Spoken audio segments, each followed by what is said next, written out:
Quand j'entends parler de douceur, je pense généralement à nos relations avec les autres. Mais rappelons-nous que cette qualité nous aide aussi à avoir une bonne relation avec Dieu. C'est vrai, je crois que la douceur, c'est ce qui nous permet de tout simplement nous reposer dans les bras de Dieu. Dieu qui est présent, qui est bon et qui sait ce qu'il fait.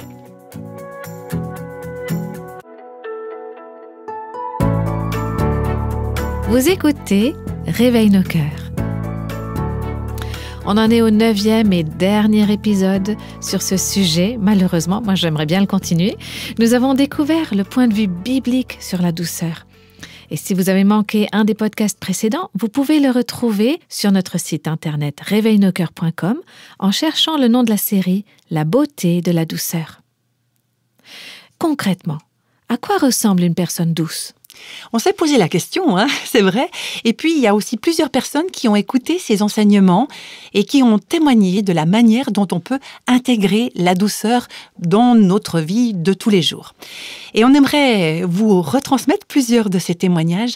Tout d'abord, celui de Dorothée qui nous a envoyé un message et qui nous dit que pour elle, la douceur, ça commence quand on s'abandonne au Seigneur. Voilà ce que Dorothée nous dit. Ça veut dire se soumettre à la volonté de Dieu. J'en suis précisément arrivée dans ma vie au moment où me soumettre signifiait que je dois abandonner tout ce que j'aimerais vraiment faire pour faire ce pourquoi je ne me sens ni particulièrement compétente ni particulièrement motivée.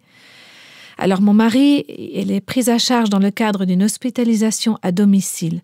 Et lors de sa dernière visite, l'infirmière nous a dit qu'il ne pensait pas que les choses s'arrangeraient, mais qu'il avait probablement la maladie d'Alzheimer. En plus de ça, j'ai un fils diabétique qui arrive en quelque sorte au stade terminal. On devait lui faire un triple pontage aujourd'hui et on vient de remettre l'opération à la semaine prochaine. En ce qui me concerne, cela signifie que je vais devoir rester à la maison la plupart du temps. Et je ne suis pas infirmière, ni de formation, ni de cœur. Alors pour moi, c'est le moment où je dois vraiment apprendre à dire « Oui, Seigneur ». Et même si je traverse la vallée de l'ombre de la mort, à le faire avec joie. Voilà, pour le témoignage de Dorothée, elle dit « Oui, Seigneur ». Et c'est vrai que dans ces enseignements, on a souligné que la douceur, c'est dire « Oui, Seigneur ». C'est se soumettre à la parole de Dieu, mais c'est aussi se soumettre aux voies, au chemin de Dieu, au choix de Dieu et aux diverses circonstances et les saisons qu'il amène dans nos vies. Il faut souligner que Dorothée, qui nous a écrit, elle a 80 ans et elle fait face dans sa vie à des circonstances qui sont probablement très différentes des tiennes ou des miennes ou des vôtres qui nous écoutez. Donc voilà, être douce, c'est dire « Oui, Seigneur », quelles que soient les circonstances, quelle que soit la saison de ma vie, eh bien je les reçois de ta main. Et c'est ne pas résister, ne pas non plus s'irriter de ces circonstances, ne pas vouloir s'enfuir. Mais on pourrait dire aussi cette image, c'est comme embrasser la croix de Christ. Et c'est la recevoir et prendre conscience que l'ennemi, c'est ni le problème, ni notre mari ou le fils, dans le cas de l'histoire de Dorothée. Ce ne sont pas donc les événements ou les problèmes, ce sont des instruments en fait dans la main de Dieu. Parce qu'à travers tout ça, Dieu a un plan. Il a un plan pour leur vie. Il a un plan aussi pour votre vie. La mienne, la tienne aussi. Et Dieu les façonne, nos vies. Il les modèle. Il accomplit son projet, ses desseins éternels. Et il y a beaucoup de ces desseins que nous, on ne verra pas sur cette terre. On ne sera plus là. Donc, être quelqu'un de doux, c'est avoir confiance en Dieu. Dieu qui sait ce qu'il fait. Et puis, on peut aussi utiliser l'image de plier le genou ou courber la nuque, accepter, courber sa propre volonté et dire « Oui, Seigneur, j'accueille cet événement. Et si ça te plaît, ok, c'est bon aussi pour moi. » Et puis, comme le disait Dorothée, et c'est probablement là notre grand défi, notre plus grand défi, c'est le faire avec joie. Ça t'a frappé aussi ? Oui. Oui, c'est presque le plus difficile de choisir de le faire avec joie. Et ce que je veux dire par là, c'est que la plupart d'entre nous, on est prêt à le faire. Mais on va le faire en serrant les dents. Pas de problème, je vais survivre. Mais Dieu voudrait vraiment qu'on fasse plus que survivre. Alors maintenant, ça ne veut pas dire que toutes les circonstances sont heureuses, source de joie, etc. Ça veut dire qu'à cause du trésor que représente la vie de Christ en nous, on a la capacité surnaturelle d'accueillir ces événements et justement de pouvoir réagir avec joie. Moi, je me rappelle l'époque où j'étais adolescente et même plus tard, encore jusque dans la trentaine, et combien, moi, ça me paraissait difficile d'accepter certaines choses et de dire « Oui, Seigneur ». Peut-être je ne suis pas la seule. Et je me rends compte que dans la même mesure où j'ai refusé de m'incliner devant le Seigneur, de plier le genou, si on reprend cette expression, devant les événements, de courber mon cœur et ma volonté, dans la même mesure où je les ai esquivés quand j'étais plus jeune, et dans cette même mesure, j'ai encore du mal à accepter certaines choses aujourd'hui. Et c'est vrai que ça m'est arrivé de dire oui, et puis ensuite de m'esquiver. Je crois qu'on l'a probablement tous et toutes fait. Mais j'aimerais aussi avertir les personnes plus jeunes d'entre nous. Croyez pas que quand vous prendrez de l'âge, tout à coup, il y aura une sorte de déclic et que vous deviendrez, comme ça, d'un seul coup de baguette magique, une femme remplie de douceur et de piété. C'est pas comme ça que les choses se passent. C'est vraiment un jour à la fois, un choix à la fois, un problème à la fois. Alors vous qui êtes jeunes et qui nous écoutez, je vous en prie, faites ces choix déjà maintenant. C'est comme si vous mettez en place, quelque part, les rails pour le reste de votre vie.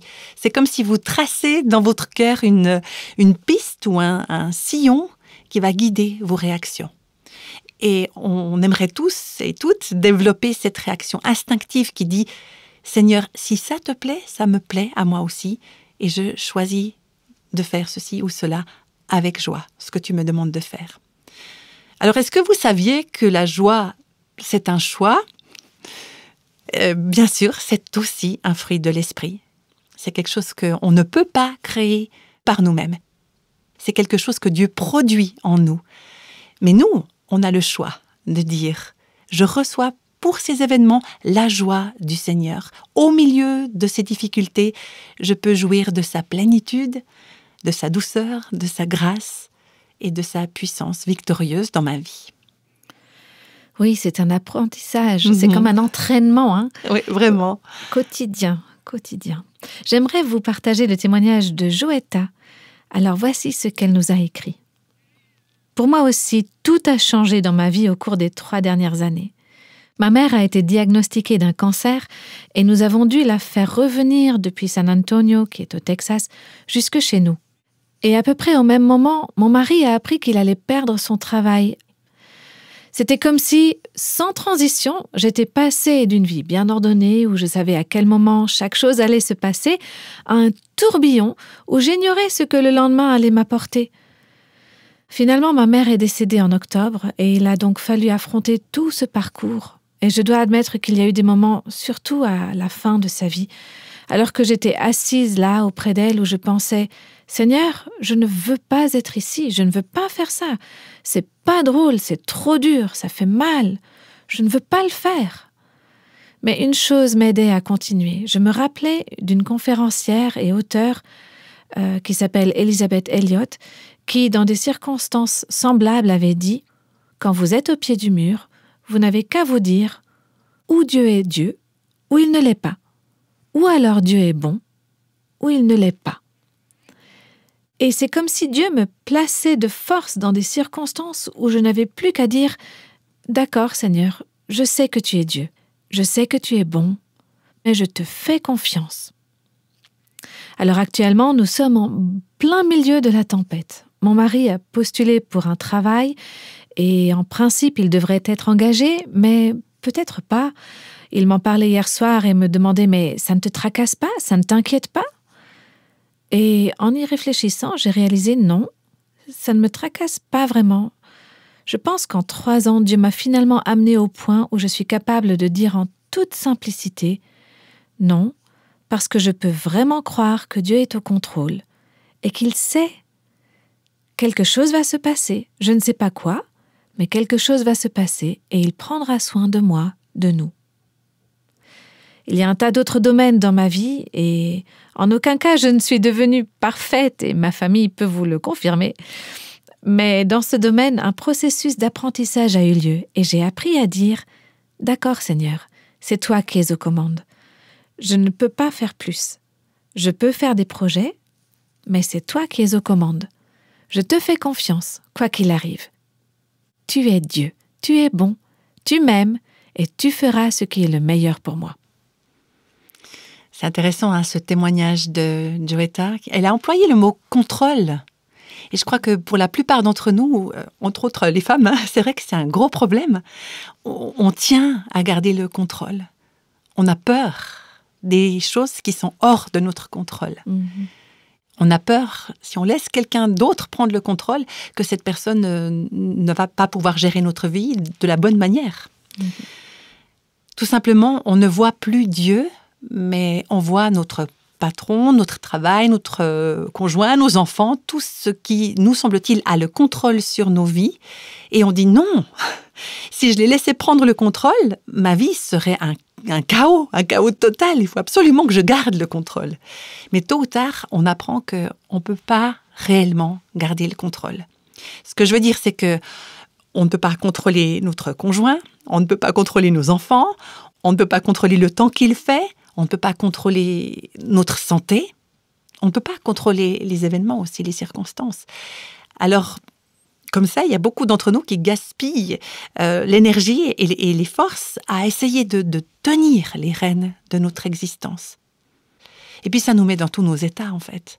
On est constamment énervé, frustré, et puis ça change rien, ça change pas grand-chose, en tout cas, à nos circonstances, n'est-ce pas ? Et la joie arrive quand on relâche les rênes et qu'on prend conscience que Dieu est en contrôle. Et lui, il ne s'endort jamais, il ne va jamais quitter son trône, hein, parce qu'on prend l'image du trône. Il n'oublie jamais ce qui se passe dans ma vie, même pas le plus petit détail, il sait. Il est souverain, il dirige toutes choses en suivant le conseil de sa volonté. Et il manifeste sa grâce. Alors on est en sécurité. La douceur, c'est ce qui nous permet de simplement nous reposer dans les bras de Dieu qui est là, qui est bon et qui sait ce qu'il fait. Alors dans son témoignage, Joetta nous disait que son mari et elle ne savent pas. Pendant longtemps, ils ne savaient pas ce qui arriverait à sa maman, ni quand, ni comment. Et puis maintenant, ils ne savent pas comment la situation professionnelle de son mari va tourner. Alors c'est vrai, notre conjoint a peut-être actuellement un travail formidable, mais on ne sait pas s'il l'aura encore demain. On croit savoir, mais en fait, on ne sait pas. Nous ne savons pas. L'autre jour, je remerciais le Seigneur parce que bien souvent, j'ai l'impression que ma santé, c'est quelque chose qui va vraiment de soi. Hein. Et puis, il y a quelque chose qui m'a poussée à dire « Merci Seigneur pour la bonne santé que tu m'as donnée. Merci pour ces bras, pour ces jambes qui fonctionnent. Merci parce que j'ai une bonne ouïe, parce que j'ai une bonne vue, etc. » Et puis, le lendemain, dans l'escalier, j'ai glissé sur une marche et je suis brutalement tombée par terre. Et j'ai vraiment cru que je m'étais cassé quelque chose. En fait, non, mais il y a eu vraiment un craquement dans mon pied. Et puis je me suis dit, mais c'est pas possible. Hier, je remerciais le Seigneur pour ses jambes qui fonctionnent. Et puis voilà qu'aujourd'hui, elle me lâche. Et puis voilà, j'étais assise là, par terre, j'avais mal. Et finalement, je crois que j'ai pris un peu ça comme un bon petit rappel. Puis je me suis dit, mais ce n'est pas toi qui es au contrôle. C'est vrai qu'on ne sait pas. Remercions Dieu d'avoir des bras, des jambes qui fonctionnent. Et puis si on tombe, comme ce qui m'est arrivé, eh bien prenons conscience avec douceur que Dieu est toujours au contrôle et que sa bonté n'a pas changé. Oui. Alors c'est juste une petite illustration, hein. C'est tout bête, mais c'est vrai que la vie est faite quelque part de ces petites illustrations toutes bêtes.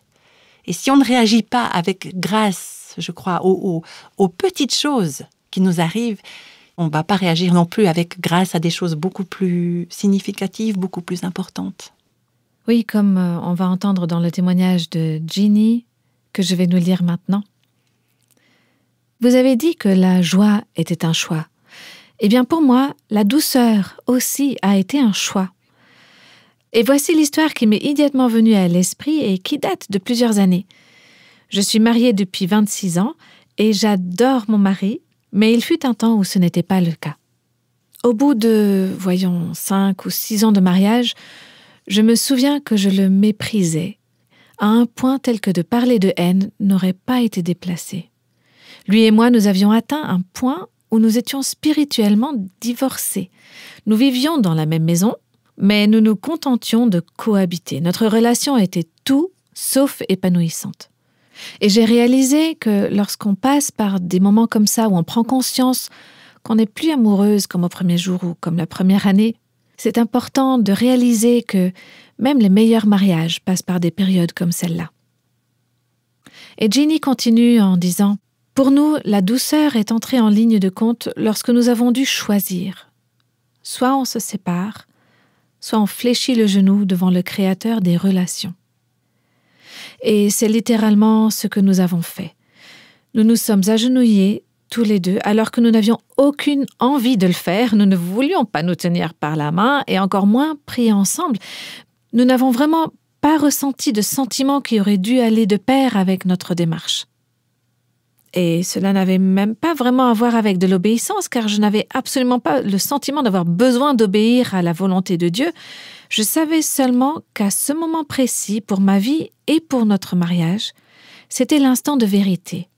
Ça passe ou ça casse. Et ça a été la meilleure décision que nous n'ayons jamais prise. Car Jésus-Christ nous a rappelé qu'en tant qu'individus, nous n'avions aucun espoir de parvenir à une relation durable et saine.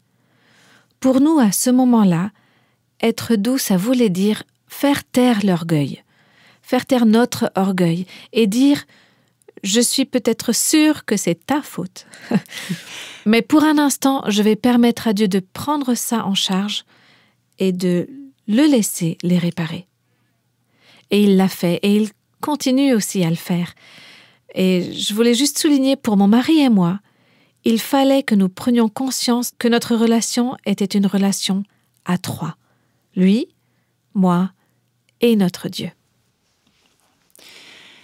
Alors, pour Jenny, de toute évidence, c'était vraiment un tournant décisif à ce moment-là, ce moment où son mari et elle s'abandonnent à Dieu et acceptent la douceur. Est-ce que les choses ont changé immédiatement? Elle le raconte dans son témoignage. C'est une bonne question. Comment les choses se sont-elles passées le lendemain? Alors, on va voir la suite de ce que Ginny nous explique. Elle dit, en fait, c'était le week-end de la Saint-Valentin. Nous avions décidé de partir ensemble et de faire un effort avec nos propres forces. Alors, nous avons continué à suivre ce plan. C'était un peu tendu. Il n'y avait aucun changement miraculeux qui est intervenu dans mes sentiments.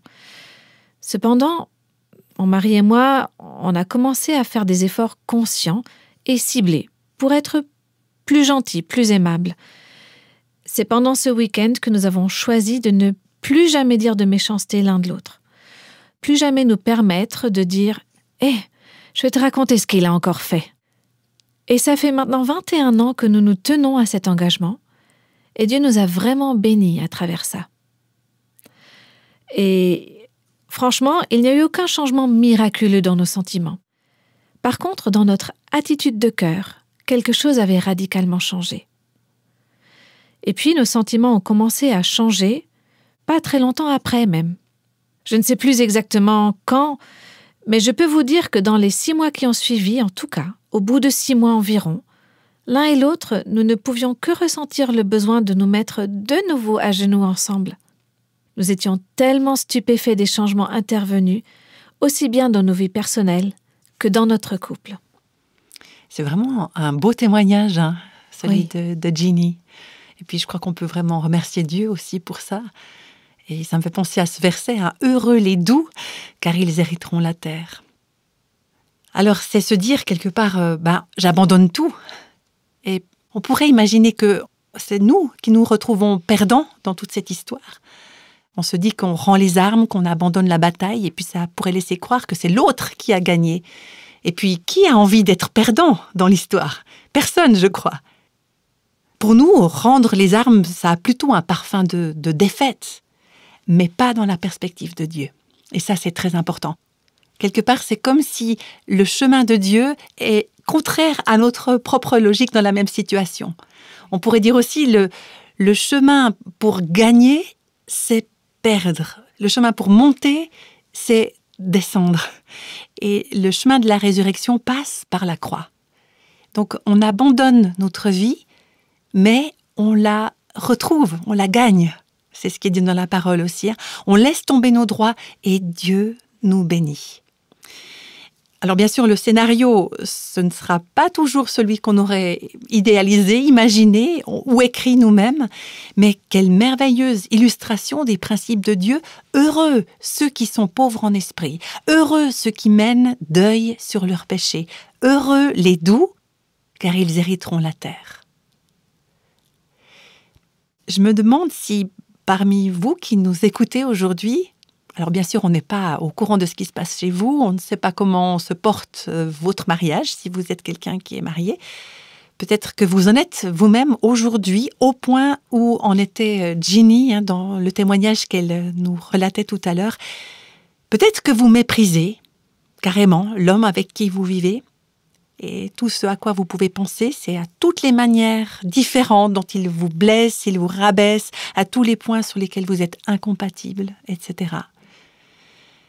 Et peut-être qu'en ce moment même, Dieu est en train de vous parler et qu'il vous dit « Abandonne tes droits, plie le genou et n'attends pas d'en avoir envie, n'attends pas que ton conjoint change ou que l'autre change. »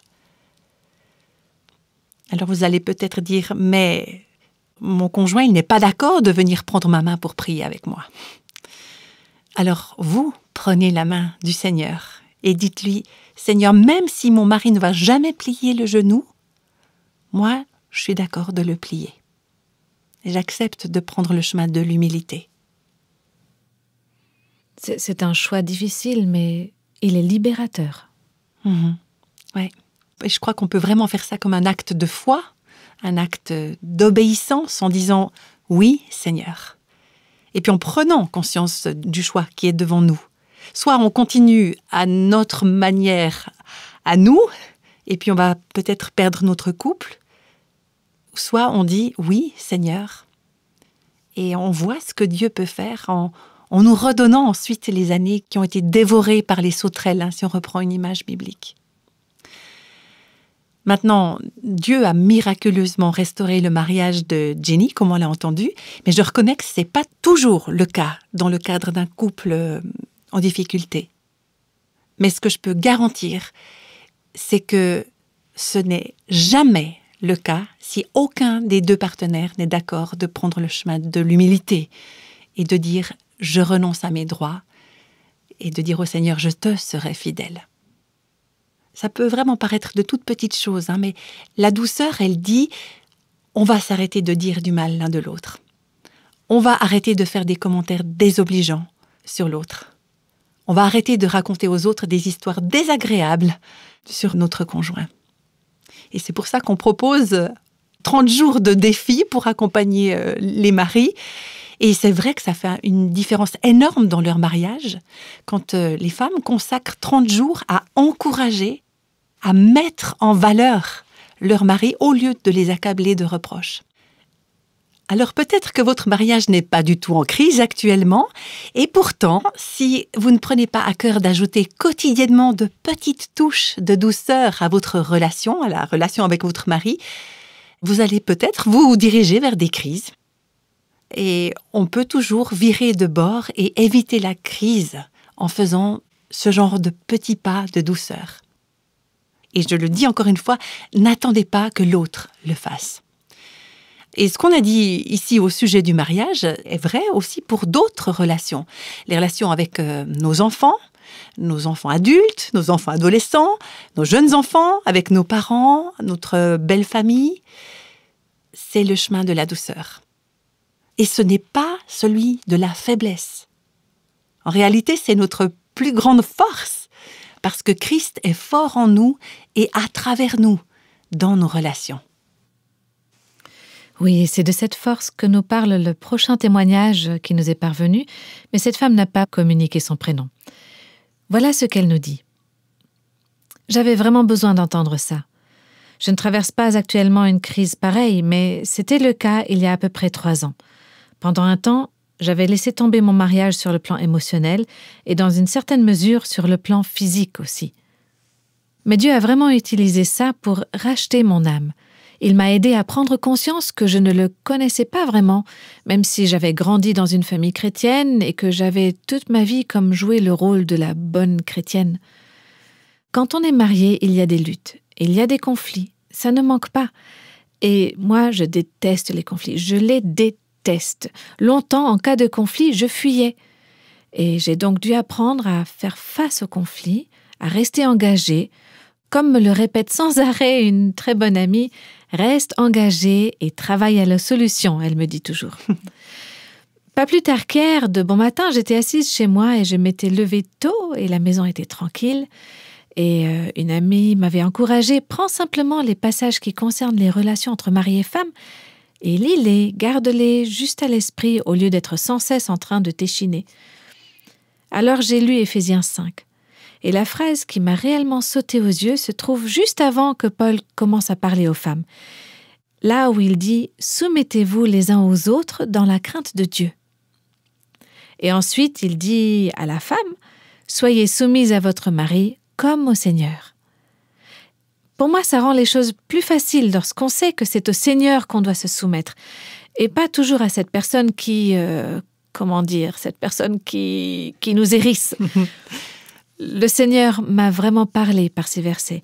C'est tout simplement bon de savoir qu'il me tient dans sa main et qu'il désire que je me soumette à lui. Je ne peux pas dire que j'aime le Seigneur si je n'aime pas mon mari. C'est une vérité qui me dérange beaucoup, surtout quand j'ai du mal à aimer mon mari. J'ai envie de dire « J'aime réellement le Seigneur et je veux l'aimer de tout mon cœur ».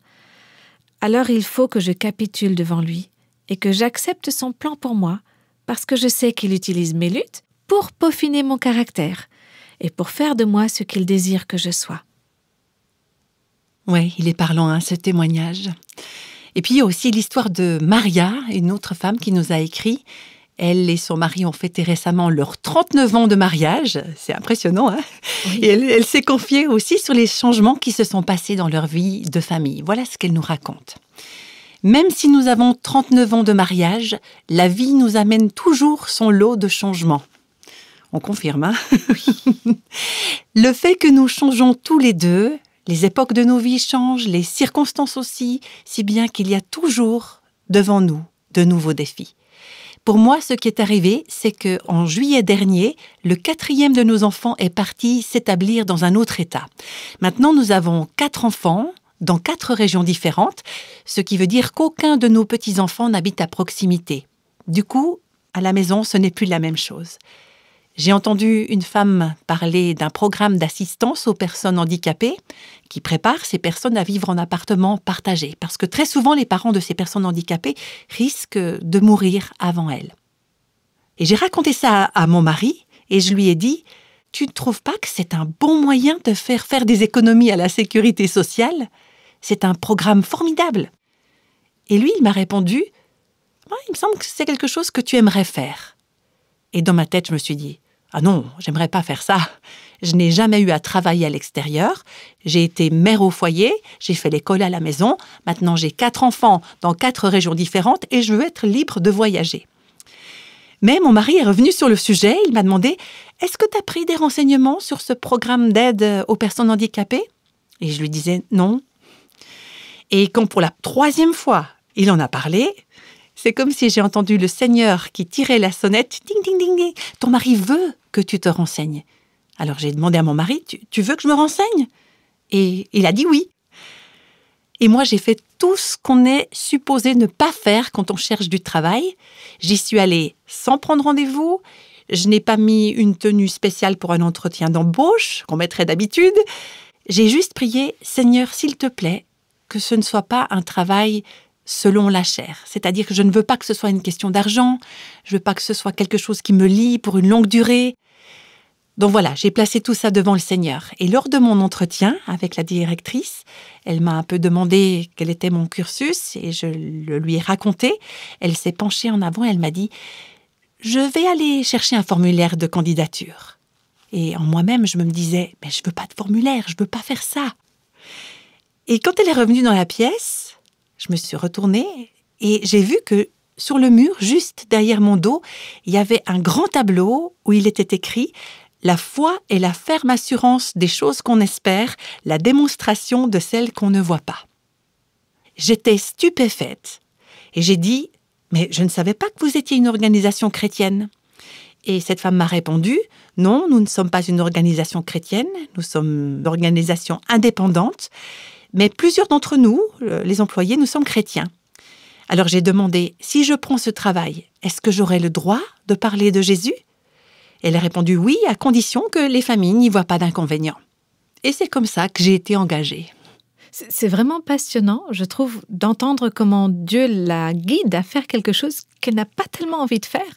Et c'est comme si elle avançait un peu à contre-cœur, mais elle avance dans l'obéissance. C'est très touchant. Mm-hmm. Et puis, voilà comment elle continue son témoignage. Elle nous dit « Finalement, j'accompagne maintenant une jeune femme handicapée qui n'a aucun arrière-plan religieux. J'ai rencontré plusieurs fois sa famille. Apparemment, aucun d'entre eux n'a la moindre connaissance de Dieu. Et cette jeune femme a 24 ans, avec probablement un âge mental de 5 ou 6 ans. Elle sait à peine lire, mais j'ai eu beaucoup de plaisir à lui apprendre comment faire des choses toutes simples, comme se laver le visage, se brosser les dents, se laver les cheveux. Il y a toute une liste d'objectifs, le but étant d'être prête à vivre en appartement partagé. Elle n'a ni frère ni sœur qui pourraient l'aider quand elle prendra de l'âge. Et puis, sur le plan de l'hygiène personnelle, je savais que je devais l'aider à faire plusieurs choses et je me suis dit, je vais l'aider à se laver les cheveux, mais je ne vais pas l'aider à prendre sa douche. Je ne vais pas lui apprendre ça, je ne suis pas aide-soignante. Et devinez ce que je fais ? 2 fois par semaine, je l'aide dans ce domaine. Et Maria continue. J'ai des petites filles, quand je veux leur apprendre quelque chose, je leur dis « tu commences comme ceci, ensuite tu fais comme cela ». Je donne les instructions, mais je n'ai pas à le faire moi-même. Et un jour que j'aidais cette jeune femme, j'ai remarqué que ses pieds étaient vraiment très sales. Elle est assez corpulente, elle ne peut pas voir ses pieds. Et j'ai entendu le Seigneur me dire « lave-lui les pieds ». Alors je me suis mise à genoux dans le bac de douche et je lui ai lavé les pieds. Et dans mon cœur, je disais « Seigneur, c'est comme si je te lave les pieds à toi. » En toute honnêteté, je reconnais que ça me répugnait de le faire. Et puis, c'est devenu la plus belle des tâches, la plus douce des tâches. Et outre toutes ces tâches pratiques, je lui ai aussi appris à prier. On a commencé en lisant une Bible en images pour les enfants. Moi, je lis une page et puis elle en lit une. Je lui pose des questions, elle me pose des questions. Nous avons fini cette Bible et maintenant nous suivons un livre de méditation quotidienne. Et puis il y a aussi quelque chose de beau que nous avons vécu. Un de mes fils est pompier à l'armée et c'était l'année où il y a eu ces grands incendies à San Diego. Je regardais la télé pour suivre l'évolution de la situation. J'étais très inquiète parce que mon fils était sur place, dans la tour, à surveiller les départs de feu. Et à un moment donné, il m'a appelé au téléphone et j'ai pu la voir en direct. Et puis cette jeune femme, elle était là, elle écoutait la conversation. Et quand elle est vraiment contrariée, je lui dis « Tu sais, on va en parler à Dieu parce que ça l'intéresse. Il t'aime et il m'aime. » Alors, on était en train de prier pour quelque chose qui l'avait contrarié. Quand on prie ensemble, en général, c'est moi qui dis les paroles et puis c'est elle qui tient ma main. Et puis à ce moment-là, elle m'a dit « N'oublie pas ton fils. » Je me suis interrompue dans ma prière et je lui ai demandé « Qu'est-ce que tu dis ?» Et elle m'a répondu « Ton fils est dans les incendies, n'oublie pas ton fils. Dis à Dieu que ton fils est dans les incendies. » Et je lui dis « Oui, t'as raison. On va lui demander sa protection pour lui. » Et puis avec cette jeune femme, les choses ont continué d'évoluer. Ce printemps, j'ai été malade pendant une assez longue période. Elle avait peur que je meure parce qu'il y avait eu plusieurs personnes décédées autour d'elle et elle partait du principe que si tu vas à l'hôpital, c'est que tu vas mourir. Alors la dame qui me remplaçait pour cette période m'a appelée et elle m'a dit « Mais tu sais, ça l'inquiète vraiment que tu sois pas là. » Et alors je lui ai dit « Viens avec elle chez moi, mais appelle-moi juste avant de venir parce qu'à ce moment-là, j'étais en pyjama. » Donc elles sont venues me voir toutes les deux. Et puis cette jeune femme m'a dit « Je prie pour toi. » Et une dernière chose encore. Un jour, j'étais en train de l'emmener quelque part dans la voiture. J'avais mis un CD et puis il y avait ce chant « Chantons parce que Dieu est grand » et avec des paroles qui se répètent assez souvent. Et je lui ai demandé « Est-ce qu'on chante toutes les deux ?» Parce que moi, j'aime beaucoup chanter pour louer le Seigneur, et même si je n'ai pas forcément une très jolie voix. Mais elle a refusé en faisant non de la tête. Et je lui ai dit, tu sais que Dieu, il entend quand tu chantes dans ton cœur. C'est la même chose que si tu chantais tout fort. Elle m'a répondu, c'est vrai? Et je lui ai dit, tu sais, on a un grand Dieu, n'est-ce pas? Et elle m'a dit, oui, nous avons un grand Dieu. Waouh! Je suis vraiment émue. C'est tellement touchant et bouleversant, ce témoignage de ce que Marie a vécu avec cette jeune fille. Elle a choisi le chemin de la douceur. Marie a choisi de se remettre au plan de Dieu et pas de garder son propre plan. Et puis le fruit en a été cette merveilleuse relation. C'est beau, hein? C'est tellement beau. Et la même chose se produit dans une multitude de vies tout autour du globe quand on met en œuvre la beauté de la douceur. Alors, il y a certainement des témoignages que vous auriez à nous raconter aussi sur votre vécu par rapport à ce sujet de la douceur, votre expérience de la douceur. Alors, pourquoi pas prendre contact avec nous sur le site réveilnoscoeurs.com. On se réjouit beaucoup de vous lire. Oui, et puis sur notre site, vous trouverez aussi toute la série La beauté de la douceur qu'on a terminée aujourd'hui.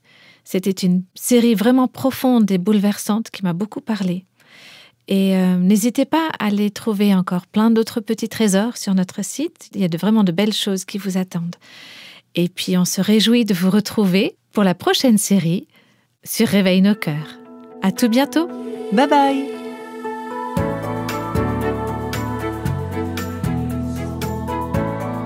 Tous les extraits de la Bible sont tirés de la version second 21. Réveille nos cœurs est le ministère francophone de Revive Our Hearts avec Nancy DeMoss Wolgemuth. Avec les voix de Christine Raymond et Jeannette Kosman.